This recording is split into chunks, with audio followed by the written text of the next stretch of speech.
God has given us a narrow band of revelation, and it is narrow, but it's more than enough for me to base my life on and to continue to grow in getting to know him better. In the upcoming debates, Cliffe Knechtle tries to prove the existence of God while being confronted by skeptics and atheists. Watch as he swiftly responds to every question and share your opinion of who won in the comments. Enjoy the video. Yes, sir. I struggle with the word religion because there's so many different ones, and I was told once that Christianity, one of the biggest problems with it is that it's so narrow, so exclusive. Like, you can only believe one thing, you can't believe everything and just jam it into one. Where have other faiths, like Mormonism, for example, fall short?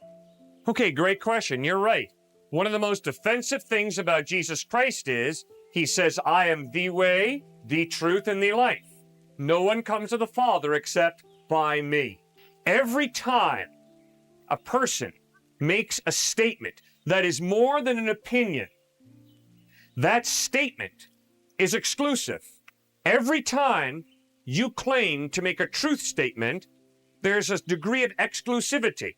When you take a test here at this fine university and you get your test back, very rarely do you get all the answers correct. And when those X's are there on your exam paper, the professor is saying, you answered incorrectly. That is not arrogance on the part of your professor. It's a truth claim that's being made. This is the truth. You were out of touch with the truth. You're wrong. You get an 80 instead of 100. You get a 60 instead of 100. You get a 95 instead of 100. Every time anybody makes a truth claim, there's a degree of exclusivity about it. Obviously, Jesus claimed to really be God in human form. That's obviously a claim of exclusivity. He's making a truth claim. Obviously, Muhammad claimed to reveal God accurately. That is a truth claim. There will be exclusivity to it. Obviously, the avatars of Hinduism claim to reveal Brahman accurately. That is an exclusive truth claim. Every single time you express not an opinion, but a statement of fact, it's exclusive. It means whatever contradicts that fact is wrong. But what I struggle with is other faiths like Mormonism or Islam. They say their faith is accurate, and that Jesus may have existed, may not have, but they don't give him the credit that he deserves, maybe. But where do faiths like I'll narrow it down with Mormonism. Where have they gone wrong, or have they gone wrong, or? Okay, it's a very simple question. If you are Mormon, you have made a decision to trust Joseph Smith, Brigham Young, and the other Mormon prophets to speak the truth. If you're Muslim, you have trusted Muhammad to speak the truth about God, about heaven, about the way to live your life, about the way to heaven. If you're a follower of Christ, you have made a decision to trust Jesus Christ to tell you the truth about how God created you to live your life, about the way to heaven. See, the issue is, who are you going to trust to tell you the truth about God, the purpose of life, ethics and morality, heaven, the way to heaven? Well, what evidence is there that those faiths are wrong? All right, obviously the only way you can make a decision about who is right and who is wrong is by studying them. If you're seriously considering Muhammad, you have to read the Quran. If you're seriously studying Mormonism, you have to read the Book of Mormon, the Pearl of Great Price, Doctrines and Covenants, the books that the Mormons hold to. And obviously, if you're going to put your faith in Jesus Christ, you're going to have to read the Gospels of Matthew, Mark, Luke, and John. And you're going to have to ask yourself, does the lifestyle of Christ demand my respect, or was he a warped hypocrite? Secondly, do the ethical teachings of Christ make sense, or are they nonsensical? Thirdly, how did he die? Fourthly, did he rise from the dead or did he not? Now, if Jesus lived a sinless life, if he taught amazing ethical teachings, Robert Coles, psychology professor at Harvard, once wrote that all the teachings on ethics are simply footnotes to the Sermon on the Mount. Obviously, Robert Coles has quite a bit of respect for the ethical teachings of Christ. Thirdly, when you watch Christ bleed and die on a cross, instead of cursing his enemies, he prays, Father, forgive them, for they know not what they do. And that demands respect. At least it certainly demands respect from me. But fourthly, and most importantly, 3 days after he died, he rises from the dead, and over a period of 40 days, he appears to over 500 people who see him risen from the dead. Folks, it's a no-brainer. You can trust Jesus Christ. He is far more reliable than any of the options. But Mormonism say that all that did happen, but there's something more to it. Yes. All right? But when you study Mormonism, what you're going to find out is, as man is, God once was. As God is, man can become. Let me say it one more time for you. When you study Mormonism, what you begin to realize is, as man is, God once was. As God is, man may become.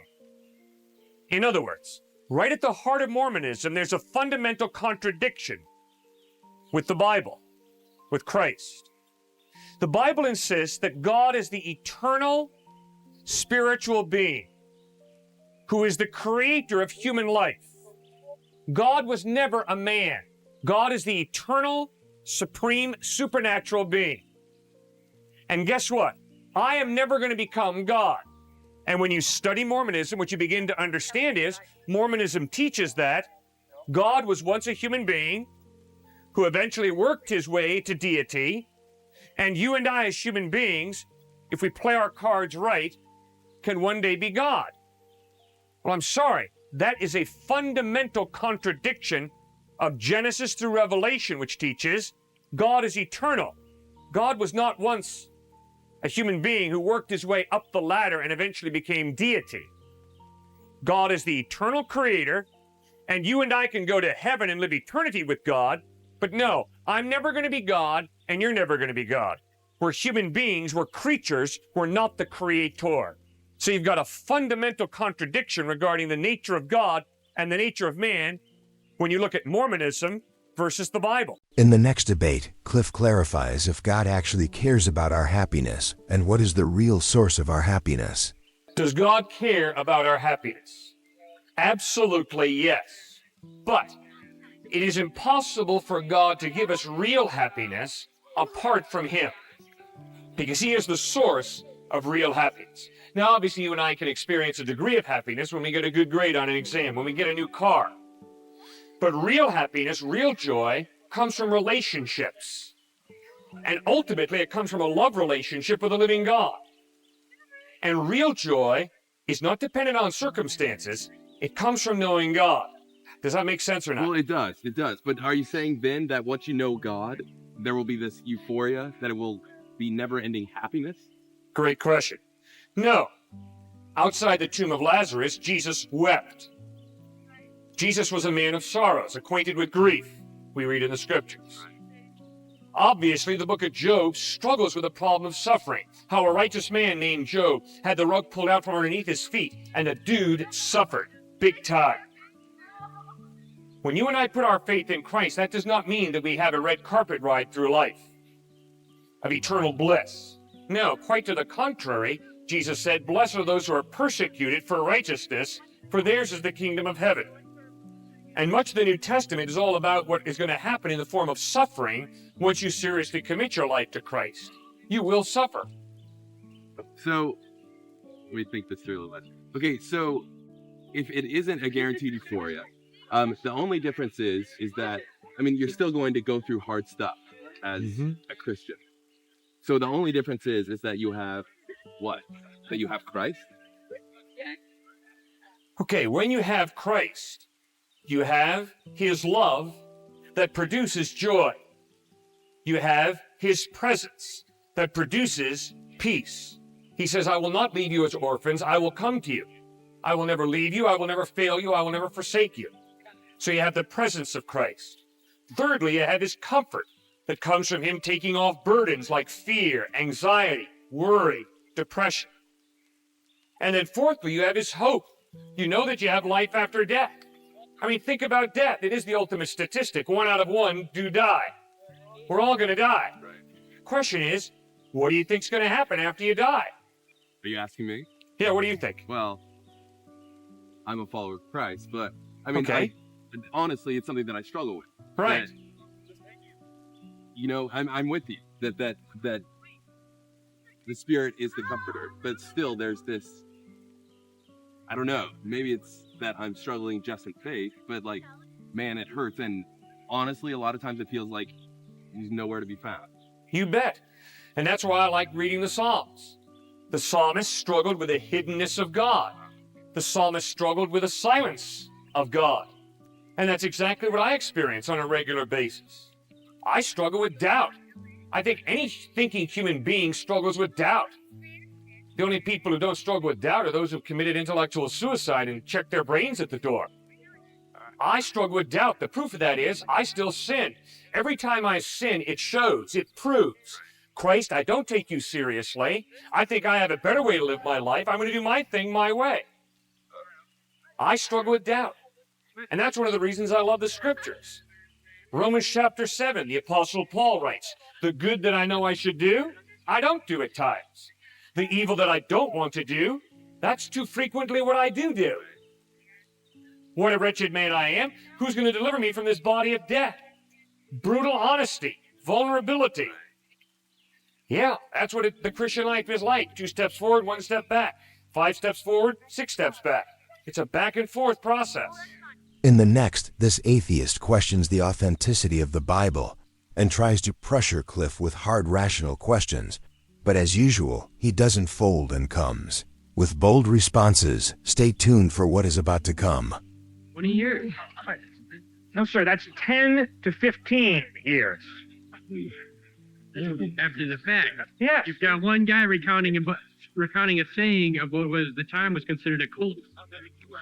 I mean, if somebody's going to recount what the Heaven's Gate called 10 years, 10, 15 years from now, what they're saying that the spaceship is coming for us, and you're going to base an entire religion on that 2,000 years later, are you going to worry a little bit about the authenticity and the historical quality of all this, you know? I can get a very accurate report of Heaven's Gate, Mr. Applewhite, by just examining the historical details. Similarly, I can get a very accurate historical picture of Muhammad. Very clear the Quran is, very accurate. And thirdly, I can get a very accurate view of Jesus Christ from the Gospels and the New Testament. It's historically accurate. Is the accuracy of recounts of Heaven's Gate cult going to be as accurate now, or as accurate 2,000 years from now as it is now? Sure better be. We better take the writings of those who were in it, who observed it, and we better use those as our source documents 2,000 years ago. The same way today, you better not turn to Martin Scorsese or Peter B. DeMille to be your primary source of information about Jesus. Instead, you better go to the documents written almost 2,000 years ago by the eyewitnesses and those who knew the eyewitnesses. Whenever you study history, you want to get as close as you can to the event. You want to read what the eyewitnesses and those who knew the eyewitnesses wrote. That's the way to study history. So why isn't the Bible a little bit... Why can't we get more credible people in the Bible? You've got a guy like Paul, 20 years, or 10 or 15 years after these events occurred, recounting them down and saying what this organization was saying. Yeah? He's not at the time writing, this is what happened, this is who was here. Why isn't the reporting being a little bit better? Well, they obviously took can't notes. Huh? They obviously had notes. All 1 Corinthians is, all Matthew, Mark, Luke, and John is a compilation of the notes of the oral tradition. Obviously, when you read the synoptics, Matthew, Mark, and Luke, the guys obviously were using notes because there's a similarity in the language in the synoptics that's clear. And that's why New Testament scholars talk about a Q source, about notes. So these guys weren't just ripping it off the walls when they wrote this stuff. They had notes before them. They had an oral tradition. You've got Matthew, Mark, Luke, and John, 4 different accounts that all agree in a tremendously consistent way. Solid evidence. It's notes and oral tradition.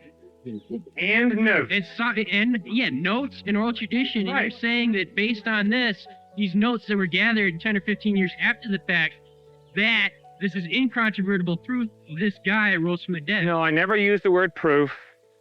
In fact, I bent over backwards now for an awful lot of hours, saying we can't prove anything. Rather, we base our lives on what is most plausible, what is most reasonable to believe in light of the evidence. You can't prove to me that Muhammad lived. But if any of you rascals steps out and tells me that Muhammad is a myth that some Muslims made up, I'm going to look you in the face and say, you don't think clearly. The incredible historical evidence is Muhammad was a real space-time person. He is not a myth made up by some Shiite Muslim in Iran or Iraq. Same for Jesus, but the credible evidence does not indicate that he was necessarily of God. He was a man, definitely. It's pretty certain that he existed, that he ran around, that he claimed to be God, but the evidence that he was God is lacking. Okay, I agree with you. You cannot show that a person is God in any tangible way. But rather what you show is, due to the guy's lifestyle, the way he treated people consistently, due to his ethical teachings, due to his death, loving and forgiving his enemies, and then most importantly, due to his resurrection from the dead, the overwhelming evidence is he is reliable. He is trustworthy. Therefore, when he claims to be God in human form, you're right. I can't prove that. I trust him to be speaking the truth. Why? Because of his sinless life, his incredible ethical teachings, his death on a cross, and his resurrection from the dead. I mean, if you live the way Jesus lived, if you teach the way Jesus taught, if you die the way Jesus died, and if you rise from the dead, that will give you tremendous credibility in my eyes. Next up, another atheist tries to disprove the existence of God by saying that there is no true archaeological evidence of the events presented in the Bible. Watch how Cliffe responded to that statement. But that's archaeological evidence. It's completely different from religion. Yeah. Good. There's archaeological evidence that Bethlehem, Nazareth, Sea of Galilee are real space-time places.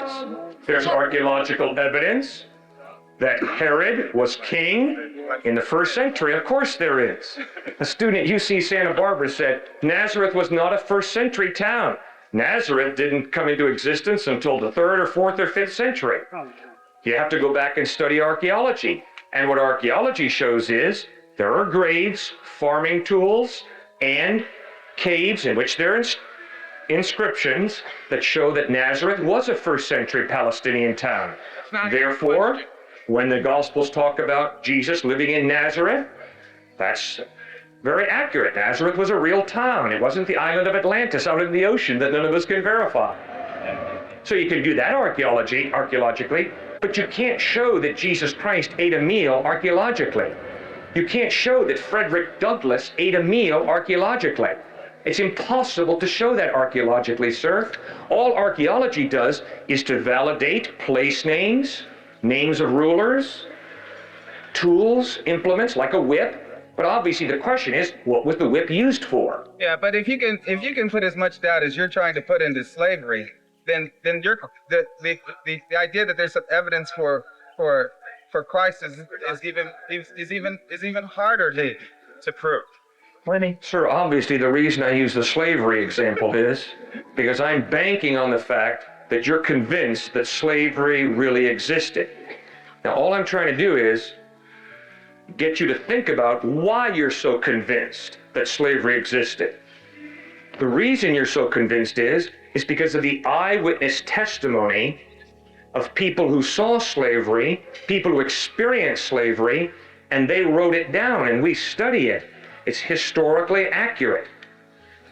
So similarly, the Gospels of Matthew, Mark, Luke, and John, similarly to the Quran, similarly, the teachings of the Buddha have been very accurately preserved.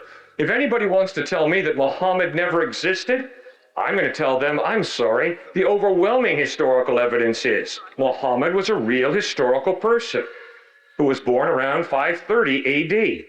If someone wants to tell me Siddhartha Gautama Buddha is a myth, I'm going to tell them, I'm sorry, the historical evidence is that Siddhartha Gautama Buddha was a real historical person.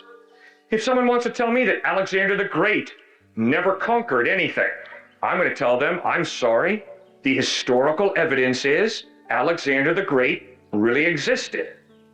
But that's not the point. I mean, even if there was somebody, even if you can show that his name was Jesus, I mean, how can you prove that he was like what you thought he was? It comes down to that, you're arguing the wrong way.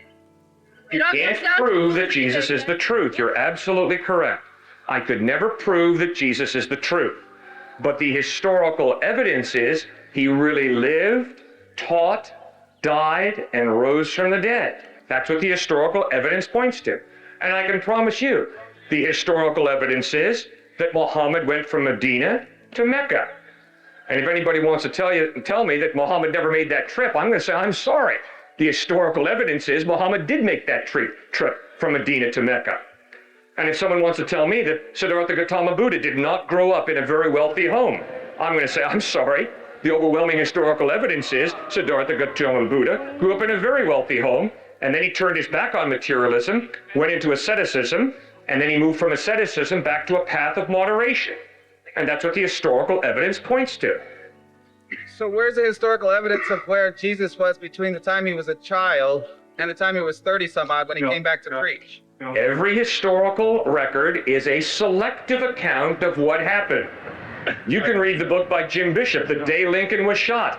Do you think in that tome called The Day Lincoln Was Shot, every detail of the day that Lincoln was shot is recorded? No way. Every history is obviously a selective account. Do you think the Quran gives us every detail of Muhammad's life? No way. Do you think the teachings of the Buddha give us every detail of Buddha's life? No way. And the Gospels obviously do not give us every detail of Christ's life. And you're right, there's a gap in the record between the age of 12 and the age of 30 of Christ. What about dragons then? People have written about them, and we can prove that there is a China in which they drew and wrote about dragons and stuff like that. So there's your archaeological evidence, but there were no dragons and there are no dragons. And just because somebody wrote about them is not significant evidence to prove that there were dragons. Fine. But when you study the literary style of those documents that write about dragons, they are not historical narrative. You do not have historical narrative talking about dragons in China. I'm sure I can. You have mythology, and you got to learn to tell the difference between historical narrative and mythology. Because Buddha, Siddhartha Gautama Buddha, really existed, and he taught some incredible teachings. But then, many years after his death, a lot of mythology about Buddha developed. And Jesus Christ really lived and taught and died and rose from the dead, and that's recorded historically. But a couple of hundred years after him, mythology about Christ grew up. And so you better learn to test whether a document is historically accurate or whether it's mythological. You better learn the difference between those literary styles. When you read the Iliad and the Odyssey, you better understand that's epic poetry. And therefore you better interpret an epic poem according to the literary style, epic poem. And when Jesus says, I'm the light of the world, to interpret that literally does not mean Jesus is claiming to be a 100-watt light bulb. No, you allow the speaker to use simile, allegory, metaphor. And you better learn to interpret appropriately. So because of the prose chosen to write the Bible, that's evidence that God did rise from the dead and stuff? Well, I can promise you, if the literary style of the Gospels was mythology, I would not believe that Jesus had risen from the dead. But the literary style of the Gospels is not mythology, it's historical narrative. Luke begins the Gospel of Luke with the words, Most excellent Theophilus, I've made a careful study of all the events surrounding Jesus. I've put them down in an orderly account so that you may know the reason for your belief. Luke chapter 3, Luke records tetrarchs, governors, kings, and you go back and study the Roman record, and you'll see that Luke was a meticulous historian. Very accurate, very reliable. The next discussion is about the origins of men and the roots of human nature according to the Bible. This is one of the most intelligent conversations Cliffe has had with an atheist. Very enjoyable to watch. I want to ask if you believe in the Garden of Eden, the story. I'm assuming you do. Yes? And I know it's not a focal point of Christianity. I understand that doesn't really apply to our real lives.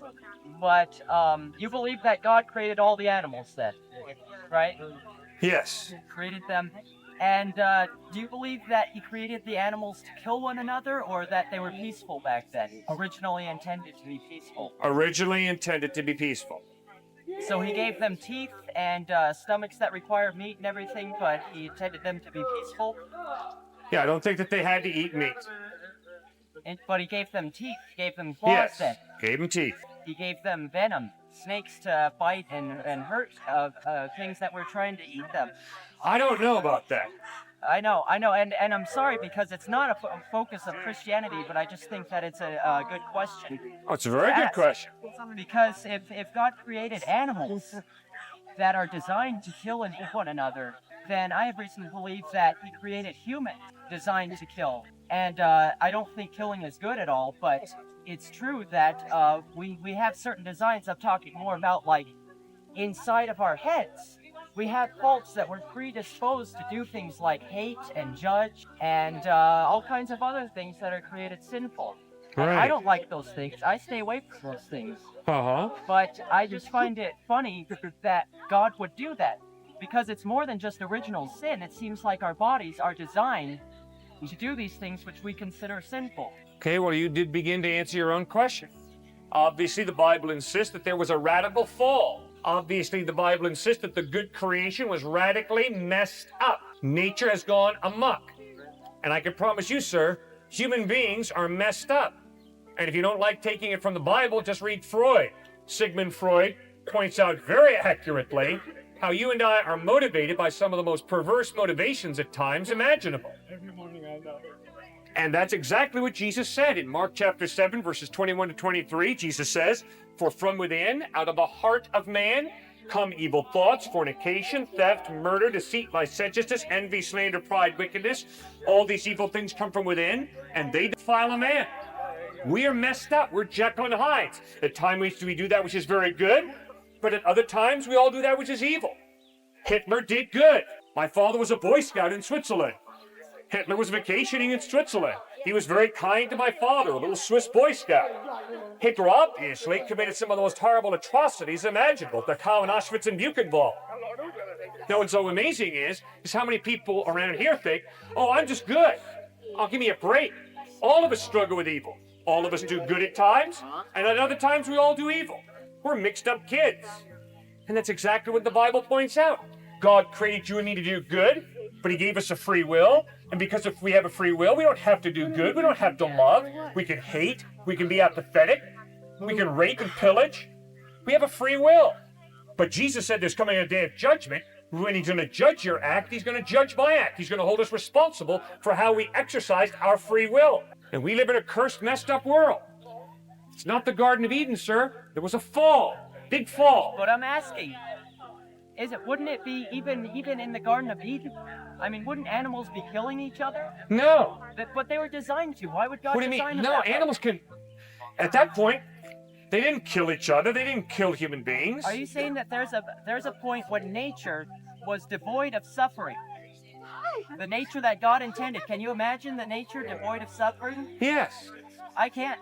I don't. Well, that's think what that we're it was looking forward to. intended We're that looking way. forward to a time when the lion and the lamb will lie down. Well, And the how- lion's not going to be eating, chomping on the lamb. Why does the lion have teeth? Why? To eat. To eat what? Vegetables. Plants. It had to have claws and teeth to catch the vegetables? Had to have teeth, yeah.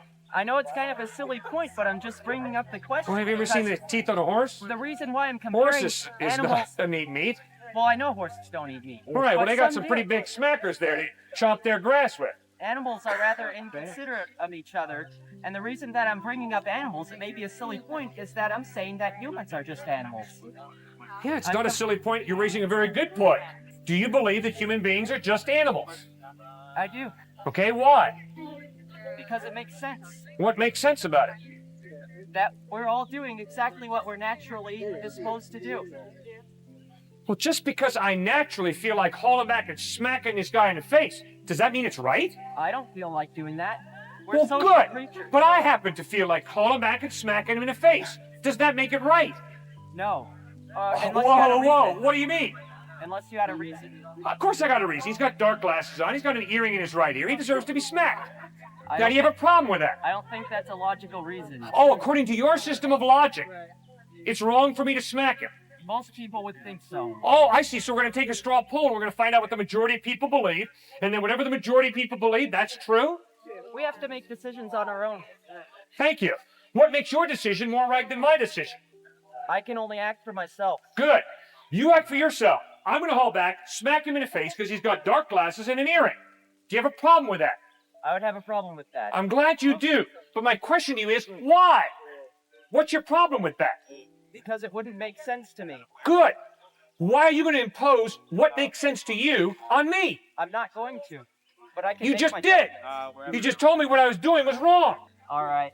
Well, that's a good point. The difference between right and wrong. that- isn't that why you're I here? won't argue about that. Yeah. Well, if people didn't have a conscience, a conscience, Right. they as a species would kind of be self-destructive. They wouldn't last very long. It's not a very good species. It's not good for the species living in a Oh. community. And so that's why we have things like conscience and justice and morals and stuff, and we like things like logic, is because it makes us work better as a species and the species. No, That's sir, my answer. come on now. If there is no God, it's survival of the fittest. Natural selection, survival of the fittest, that's all. So I don't need his conscience to inform me that I shouldn't smack him in the face. Well, the reason we're surviving so well is because we're working together. Oh, really?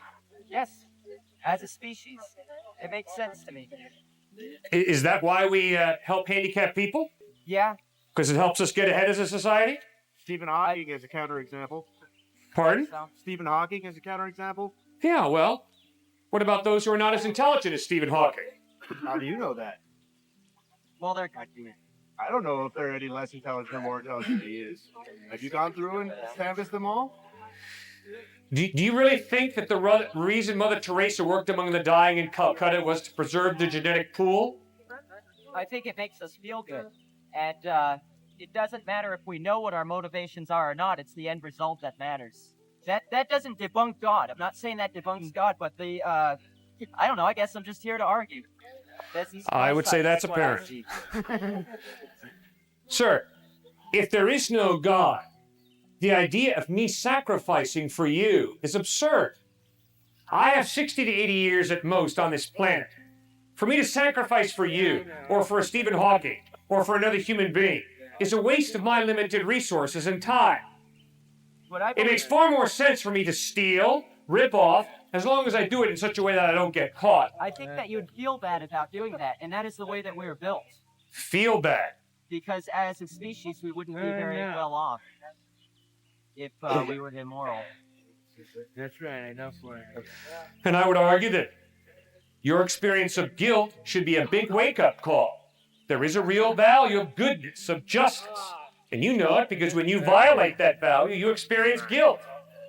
The only way that value can be real is if there is some type of moral lawgiver who creates and defines that value. There's got to be some type of God. How do you reconcile the problems in historical accuracy with the teachings of Christ? Well, please tell me what problems in historical accuracy in the Gospels you're having.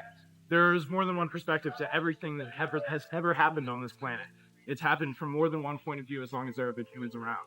So, people who write things down in groups for one single person or two people can only put that one perspective into it, even if they're representing the other perspectives that So that's a problem in history because you only get one point of view instead of what happened. And that is why I'm so glad that we have Matthew, Mark, Luke, and John, not carbon copies, differences, different perspectives. Sir, you're absolutely right. Whenever I study history, I want different perspectives. I don't just want one account. How exciting it is that in the New Testament, we've got Matthew, Mark, Luke, and John, Peter, James, different perspectives on what really happened. So, okay, granted, that's an excellent example. How come then Christianity as a whole cannot grant the validity of different perspectives outside of Christianity?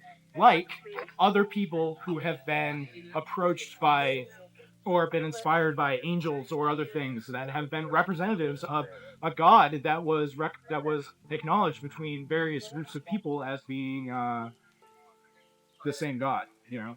Well, sir, it's real simple.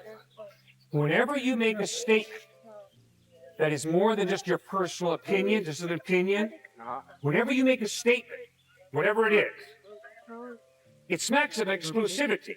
Because when you make a statement, you're saying, the opposite is wrong.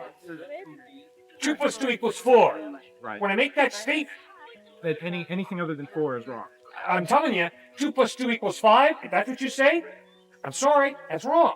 Right, but for example, in Matthew, Mark, Luke, and John, Yes. you don't have 2 plus 2 each time. There are some 2s that are the same 2s in each of them, but there's a lot of other stuff too. And they add up to the same story, but certainly different versions of it. And they're not identical, and they're all representative of the same historical facts. That's Good. something that I'll give you. And Good. then, Exactly. but they're not the same. And I'm glad they're not. I'm real glad that Matthew, Mark, Luke, and John weren't copying off each other or just reeling out a carbon copy. You're right. They are unique perspectives on what really happened. Right, but Jesus is a contradiction in and of himself. Oh, how does Jesus contradict himself? Man and God. It's not a contradiction. He's claiming to be God in human form. It's not a contradiction. It's a mystery how God could become a human being. It's not a contradiction. Thank you for watching. Leave a comment with your favorite moments and don't forget to subscribe to the channel. It helps enormously. God loves you.